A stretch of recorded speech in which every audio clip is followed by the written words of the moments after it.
araw po sa ating lahat. Andito po tayo sa ating lesson 5, mga tungkulin ng asawang lalaki. Maraming mga lalaki ang hindi minsan makaintindi sa kanilang mga asawa sa kadahilan ng wala silang malawak na kaalaman patungkol sa mga babae. Hindi nila alam kung ano ang gusto ng kanilang mga asawa o kung ano ang makapagpapasaya sa mga ito. Hindi rin nila maintindihan kung bakit napakaraming mga bagay ang nagdadala ng kalungkutan sa kanilang mga asawa.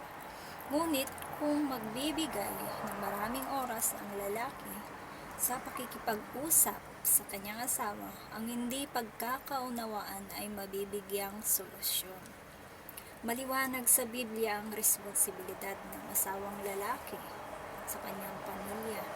Ang mga responsibilidad na ito ay mula sa tatlong salitang ito: katapatan or faithfulness, mapagkakatiwalaan or dependable, at pamumuno or leadership.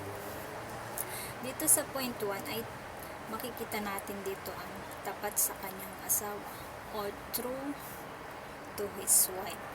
At matatagpuan natin ito sa Kawikaan 5:15 at 18.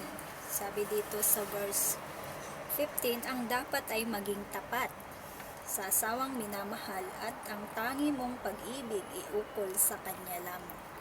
Sa verse 18 naman, kaya nga ba't mahalin mo ang kabiyak na iyong buhay, ang ligaya ay lasapin sa mabagang niyang kandungan. So, ito po yung turo sa Kawikaan 5:15 at 18. Maayos ang pagkakasabi ng manunulat sa mga asawang lalaki na sila'y maging tapat sa kanilang mga asawa. Gumamit din ng manunulat sa proberbio upang mabigyang diin ang mga naunang talata. Kung atin itong iintindihin, may posibilidad na ang asawang lalaki ay tumingin sa iba. Diba? Tama. Mas bata ito sa asawa ko. Mas maganda ito sa asawa ko. Mas masayang kasama kesa sa asawa ko. Madali lang pumasok sa isipan ng mga lalaki ang mga bagay na ito. Ang kaisipang ito hindi lang para sa mga kapitbahay. Maaari rin sa mga katrabaho, maging sa mga kaibigan. Kung ganito ang mga bagay na naglalaro sa isipan ng mga lalaki, maaari itong mangyari. Huwag din ikumpara ang iyong asawa.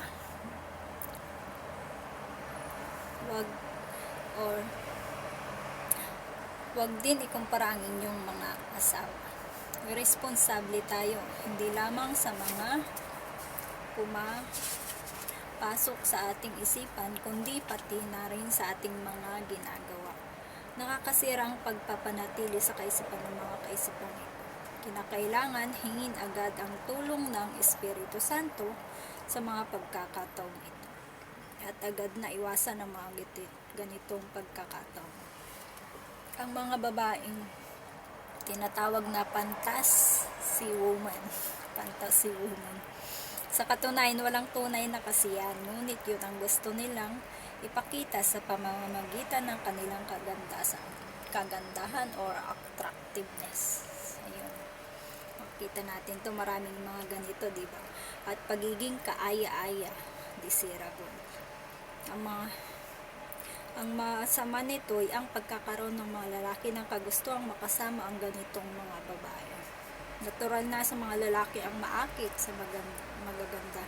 Ngunit ang matalinong asawa, sabi dito, ang matalinong asawang lalaki ay inilalayo ang kaisipan sa mga fantasy woman at walang ibang isipin kundi ang asawa nito. So makikita natin dito yung matapat na asawa. Ang katapatan ay nagmumula sa puso at nakikita sa panlabas na mga gawain. Ang pagiging masaya isang epektibong paraan upang mapanatili. Ayan. Ang katapatan, hanapin ang mga positibong katangian ng iyong asawa sa halip na kanyang mga kamalian. makipagsaya ka sa kanya sa pagmamahal na ibinigay ng Diyos sa inyong mag-asawa. Kapag ipinakita ng asawang lalaki ang kanyang pagmamahal sa kanyang asawa, maiwasan ang mga tukso sa hinahanap ng maruming mata at kaisipan. So, dito sa kawikaan, makikita natin dito na mahalin mo at maging tapat sa iyong asawa upang maiwasan ang tukso.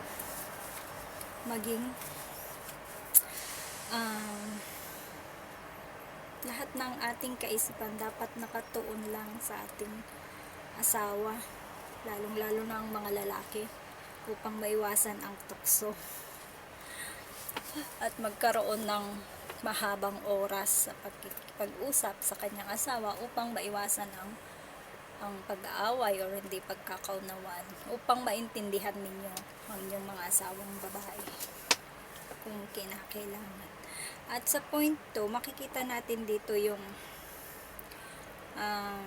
pag-provide sa kanyang pangangailangan. Ang pangalawang responsibilidad ng isang ama ay nagmula sa sulat ni Apostol Pablo. Ipinakita niya dito ang magulang at ang anak na espiritual. Si Pablo ang espiritual na ama ng mga taga-Korinto. Ngunit ang prinsipyong ito ay maaring ipairal sa tahanan. Una sa lahat, ang mga amay dapat may katapatan, hinalagaan at ibinibigay ang pangangailangan ng kanyang pamilya.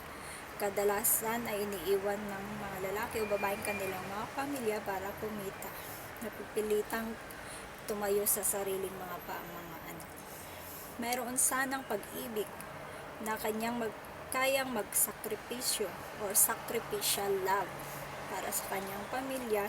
Magagamit sana ang kanyang buhay sa pamamagitan ng pagtatrabaho, hard work, upang maibigay ang mga pangangailangan ng kanyang pamilya. Unahin sana ito ang pangangailangan ng kanyang pamilya kaysa sa sarili nitong kapakanan.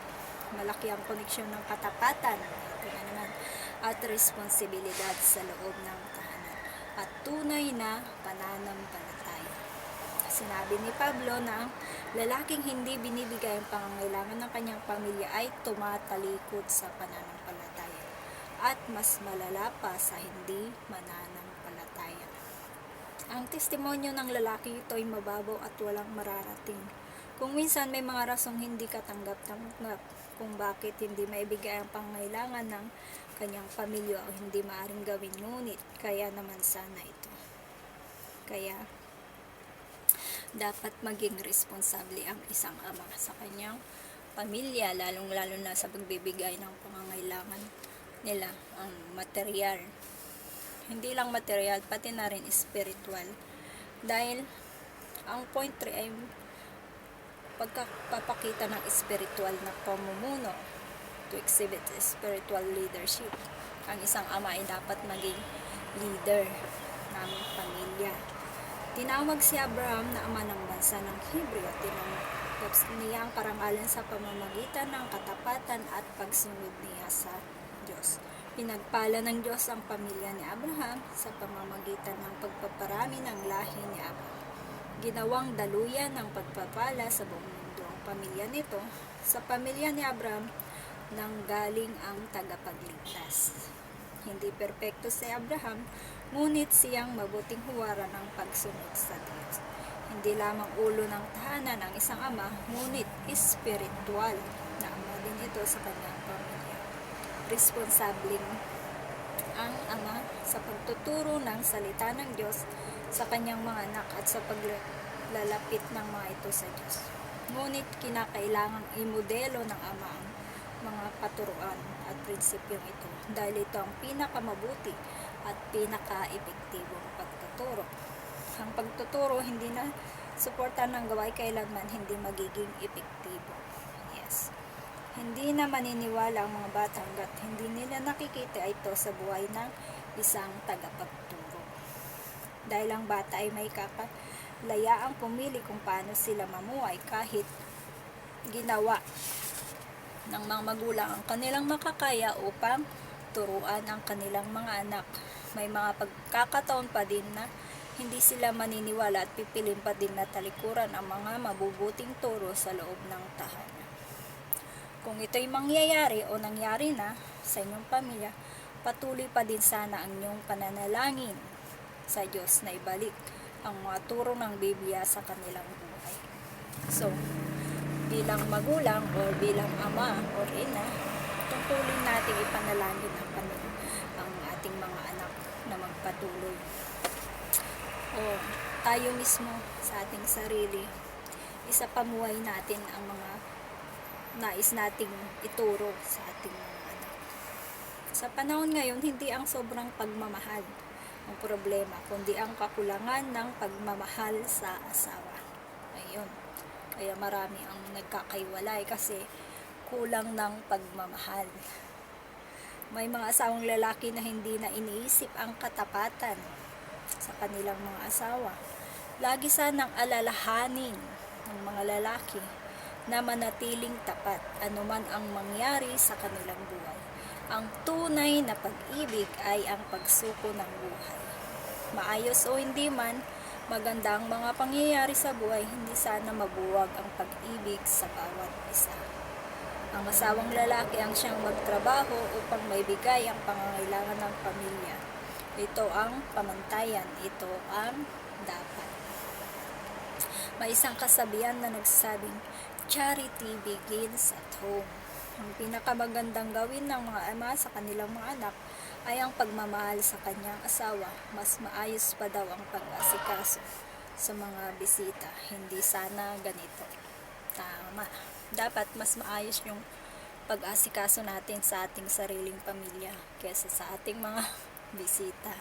So, number 1 sa ating talakayan dito na ang tungkulin ng asawang lalaki or ama ng tahanan is ang pagiging matapat. Unang-una yung pagiging matapat sa kanyang asawa. Pangalawa yung mapagkakatiwalaan at isang leader sa kanyang mga anak at ipamuhay ang mga turong na galing sa ating amang si Abraham. Hindi man siya naging perpekto, pero naging huwaran siya at modelo na ginawa ng Diyos na ama ng buong bansa. So, nawa magkaroon ng aral o may aral tayong matutunan kahit paano, very practical sa ating aralin ang pagtupad ng tungkuling asawang lalaki. God bless to all po.